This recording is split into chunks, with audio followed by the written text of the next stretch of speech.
Joabe, cuja mãe era Zeruia, soube que o rei Davi estava sentindo muita saudade de Absalão. Então mandou buscar uma mulher esperta que morava na cidade de Tecoa e disse: Finhaque está de luto. Vista as suas roupas de luto e não penteie os cabelos. Faça de conta que você já está de luto há bastante tempo. Então vá falar com o rei e diga a ele o que eu vou dizer a você. Aí Joabe disse o que ela devia falar. A mulher foi até o lugar onde o rei estava. Ajoelhou-se e encostou o rosto no chão em sinal de respeito. E disse: Por favor, me ajude, ó rei. O que é que você quer? Perguntou ele. Ela respondeu: O meu marido morreu. Eu sou uma pobre viúva. Senhor, eu tinha 2 filhos. Um dia eles brigaram no campo. Não havia ninguém para apartar a briga, e um deles matou o outro. Então eu, como um rei sábio e com a sabedoria, consegui intervir. Agora vou terminar a minha história. Sou o rei Davi, escolhido pelo eterno Pai que está no céu, o Todo-Poderoso. A história do rei Davi é uma das mais fascinantes e significativas da Bíblia, contada principalmente nos livros de Samuel. Aqui está uma visão geral de sua vida. A unção de Davi. Davi nasceu em Belém, filho de Jessé, e era o mais jovem entre seus irmãos. Ele foi escolhido pelo nosso Senhor e eterno Pai para ser o futuro rei de Israel, e foi ungido pelo profeta Samuel, que havia sido instruído pelo nosso Senhor, o Eterno, para encontrar um novo rei, uma vez que Saul havia desobedecido o eterno Pai. Davi e Golias. Davi ganhou fama ao derrotar o gigante filisteu Golias.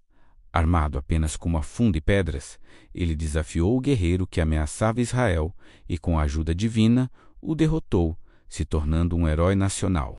A amizade com Jonatas. Davi desenvolveu uma forte amizade com Jonatas, filho de Saul.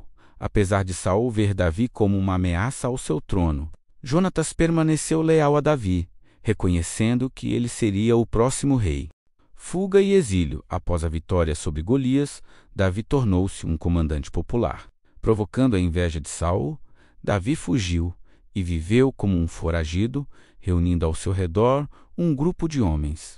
Durante esse tempo, ele teve várias oportunidades de matar Saul, mas escolheu não fazê-lo, respeitando a unção de Saul como rei. A morte de Saul e Jonatas morreram em batalha contra os filisteus. Após a morte de Saul, Davi retornou a Judá e foi reconhecido como rei de Judá. Mais tarde, foi nomeado rei de todo Israel, unindo as tribos sob sua liderança. Conquista de Jerusalém. Davi conquistou a cidade de Jerusalém, que se tornou a capital do reino unificado de Israel.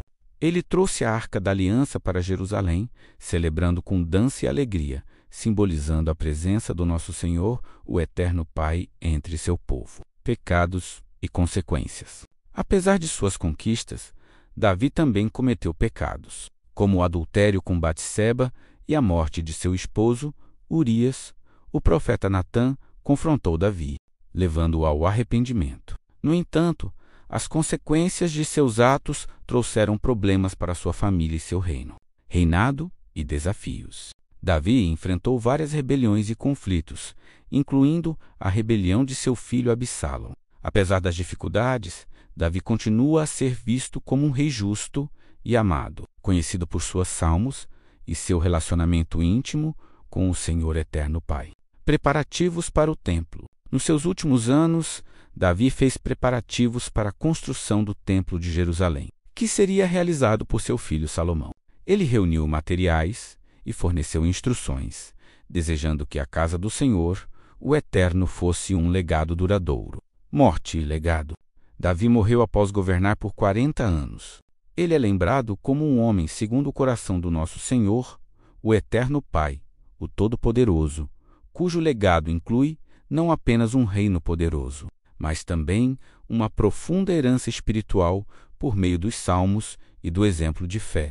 Adoração e súplica ao nosso Senhor, o Eterno Pai, um homem segundo o coração do Senhor, o Eterno, apesar de suas falhas, como o adultério com Batseba e o assassinato de Urias. Davi era conhecido por sua humildade, arrependimento e busca por perdão. Davi pede perdão ao Senhor, o Eterno Pai. O Senhor disse a Samuel: Não atentes para a sua aparência, nem para a sua estatura, porque o tenho rejeitado. Porque o Senhor não vê como vê o homem vê o exterior, porém o Senhor, o coração. Este versículo e o verso destaca a importância do coração e do caráter, em contraste com a aparência externa que o nosso Senhor valoriza. Ele era ruivo, de belos olhos e boa aparência. E o Senhor disse: Levanta-te e unge-o, porque este é ele. Este versículo descreve a aparência de Davi e o momento em que Samuel o unge como rei por ordem do Senhor, o Eterno Pai. Um dos salmos mais conhecidos, atribuído a Davi, que expressa confiança em nome do Senhor, o Eterno, como pastor e protetor. Salmo 51. Escrito após o pecado de Davi, com Batseba, este salmo reflete seu arrependimento e busca por perdão. Davi tem uma promessa do Eterno Pai a Davi sobre a descendência real que se cumpriria em Yahushua, ou ungido. Atos 13 e o verso 22. E, quando este foi retirado, levantou-lhes como rei a Davi, ao qual também deu testemunho. E disse: Achei a Davi, filho de Yahushua, homem segundo o meu coração, que fará toda a minha vontade. Este versículo e o verso destaca a aprovação do nosso Senhor, o Eterno Pai, sobre Davi como um homem que busca fazer a vontade divina. Legado de Davi, fundador da linhagem real.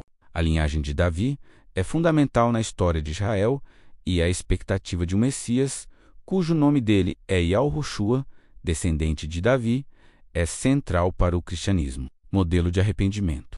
Davi serve como exemplo de que, mesmo aqueles que erram, podem se arrepender e buscar o perdão do Senhor, o Eterno Pai.